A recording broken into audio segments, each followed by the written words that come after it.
Bonjour les élèves, tâche d'évaluation formative 2.1. Alors, si tu écoutes cette vidéo, c'est parce que tu es rendu à faire ta première section de ton projet qui sera ta tâche sommative du module 2. Alors, clique sur l'onglet Répondre, ça t'amène à la tâche d'évaluation formative 2.1. En gros, ce que ça veut dire, explique l'initiative que tu proposes en te basant sur au moins deux des perspectives théoriques du développement humain, soit les théories psychanalytiques, comportement, apprentissage, systématique et humaniste. Bon, si tu descends ta page, ça t'y passe maintenant à l'action. Alors voici, j'explique un peu.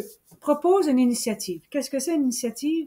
C'est dans le fond un projet, un nouvel organisme, une campagne de sensibilisation et bon, ça peut être un club, ça peut être un centre, ça peut être, comme j'ai dit, un organisme.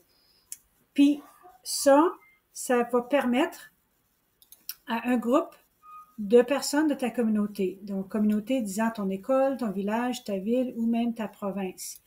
Le plus spécifique et le plus précis que tu es, le plus facile et le mieux va être ton projet.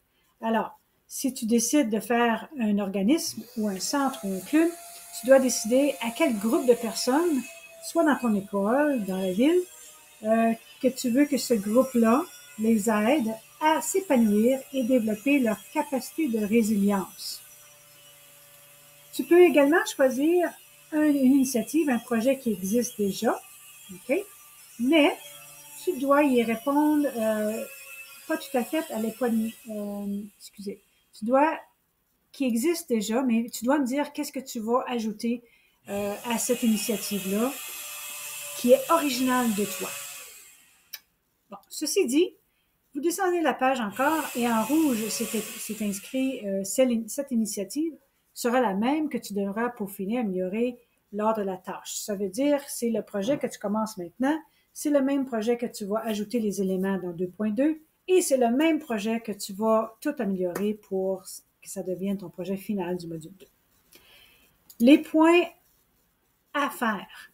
Donc, la première étape consiste à déterminer qui est ton public cible pour ton initiative. À qui s'adresse ton projet? C'est-tu des adolescents, personnes âgées, des toxicomanes, des personnes qui souffrent de troubles anxieux? Il y en a plein. Tu choisis, sois précis. Homme, femme, âge, le plus précis que tu vas être, le mieux que c'est. La deuxième étape, choisis dans ta communauté les personnes que tu désires aider. Bon, ben là, tu précises ton public cible. Pour convaincre les décideurs et les décideuses et les autorités scolaires, qui en font que c'est moi, quelle est l'utilité de ton initiative? Explique ton initiative que tu proposes. Démontre-en la nécessité. Explique en quoi elle va te permettre aux individus de se développer sainement. Donc, en gros, explique ton initiative en détail. Est-ce que c'est nécessaire qu'on a cette initiative-là? Puis ça va aider qui au bout de la ligne? Ensuite, appuie-toi sur au moins deux théories de développement. Alors, dans les sous-questions, on a parlé de Freud, Erikson, Maslow, Rogers, Skinner. Alors, tu dois en choisir deux théories qui vont appuyer ton initiative, qui vont en quelque sorte dire que c'est bon ce que tu fais, que ça vaut la peine.